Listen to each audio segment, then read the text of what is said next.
You've just survived a fight. The other side didn't. And now you're standing over a body, and you have to decide something that your whole life has never asked of you until this moment. What do you do with him? You could walk away. But you don't. Almost nobody, across the whole of human history, ever just walks away. Instead, people did things to the bodies of their enemies that are so strange, so careful, and sometimes so tender that archaeologists are still arguing about what they mean. Some they ate, some they turned into cups, some they wore, and some they buried more gently than they buried their own. So this is the story of what ancient humans did with their dead enemies. Not a horror show. I promise there's more here than gore. Because how a people treats the body of someone they hated turns out to be one of the deepest windows we have into the human mind. And what's down there is stranger than any monster you could invent. Here's the thing to hold on to. A dead enemy is a problem. Practically, it's a body. But to a human being, it's never just a body. It's a defeated person, a threat that's over, a source of fear, and maybe of power. And the way people resolve that tension tells you what they believed about death, about the soul, about where an enemy's strength goes when he stops breathing. We think of respect for the dead as basic decency. But it was never simple. And your enemy's corpse is exactly where it gets complicated. Start in a cave in England, because it's the one that stops people cold. Gough's cave in Cheddar Gorge, about 15,000 years ago. Archaeologists there found human bones, lots of them, with cut marks. The flesh had been carefully stripped. The long bones were cracked open for marrow, exactly the way you'd process a deer. These people were eaten. But that's not the part that haunts you. The skulls were different. They weren't smashed for the brain. They were meticulously cleaned, the faces removed, and the tops shaped into smooth, deliberate bowls. Skull cups. Someone sat with a stone tool and turned a human head into a container, and did it with real skill. Now, were these enemies or honored dead? This is genuinely debated, and I won't pretend it's settled. But the mix of butchery and craftsmanship points at something ritual, not just hunger. And across the ancient world, the skull cup shows up again and again, so often that it's clearly an idea, not an accident. To drink from an enemy's skull was, in many cultures, to take something from him. His strength, his defeat, made into an object you could hold. Because that's the recurring theme. The head is never just a head. Almost everywhere humans fought, the skull became the prize. Not the sword, not the shield. The head. In the ancient Mediterranean, Greek and Roman writers describe Celtic warriors nailing the heads of enemies to their doorways and embalming the most prized ones in cedar oil to keep and show off to guests. Go to the Americas, and you find the same instinct expressed differently. Carefully prepared trophy heads, sometimes shrunken, sometimes displayed. In parts of Asia and the Pacific, headhunting persisted into recent centuries, wrapped in elaborate rules about honor, mourning, and manhood. The details change everywhere. The pattern almost never does. When a human wanted to prove a victory was real, to himself, to his rivals, to the spirits, he reached for the enemy's skull.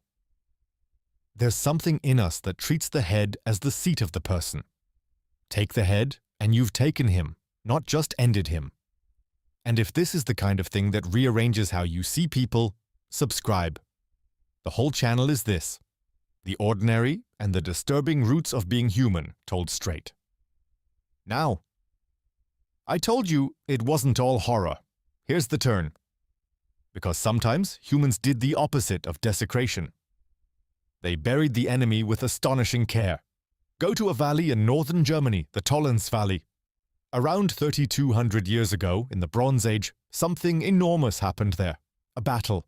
We find the bones of hundreds of young men along the riverbanks, mixed with smashed skulls, arrowheads still lodged in bone, wooden clubs.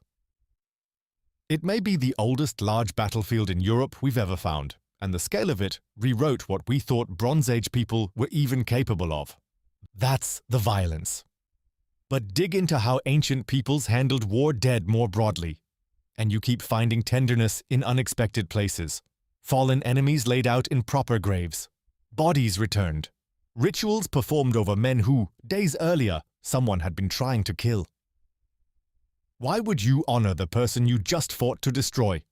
Partly fear. An unburied enemy might come back as an angry ghost, and a lot of cultures took that threat seriously. Partly a code, respect for a worthy opponent, the idea that a brave enemy earned a good death. And partly, maybe, simple recognition.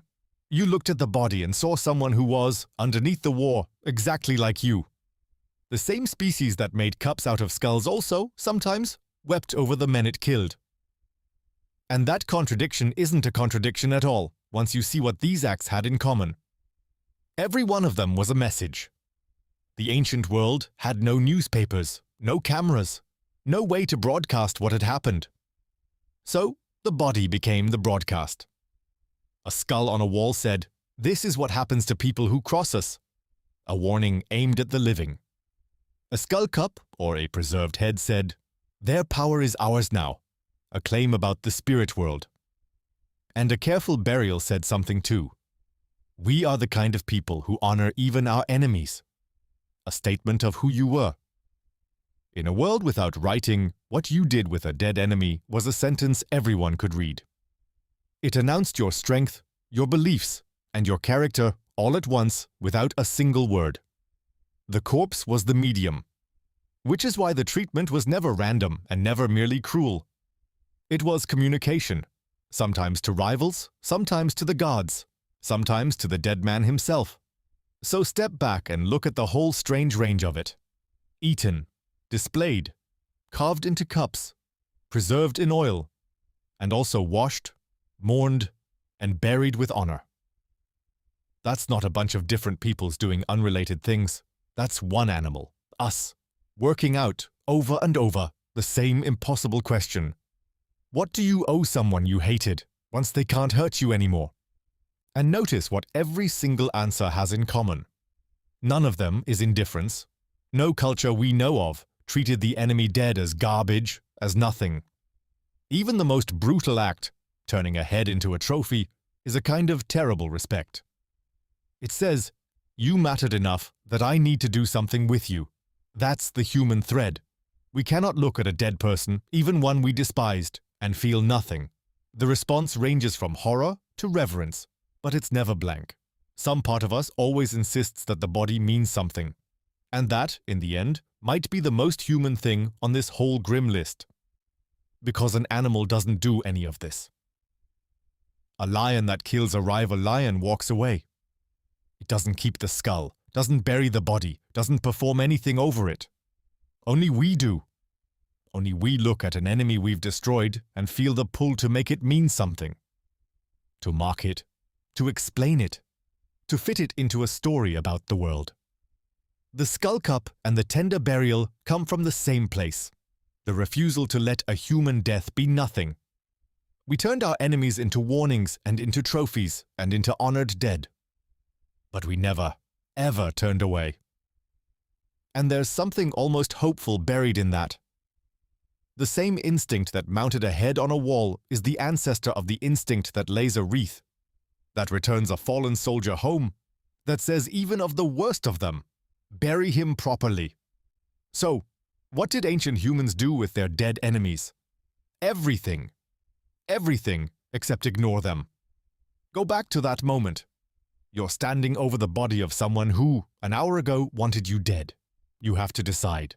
And whatever you choose, to eat him, to display him, or to lay him gently in the ground, you are doing something no other creature on earth would do. You're refusing to pretend he was nothing. Because you know, looking down at him, the thing that makes all of this so strange and so human at once, that could have been you.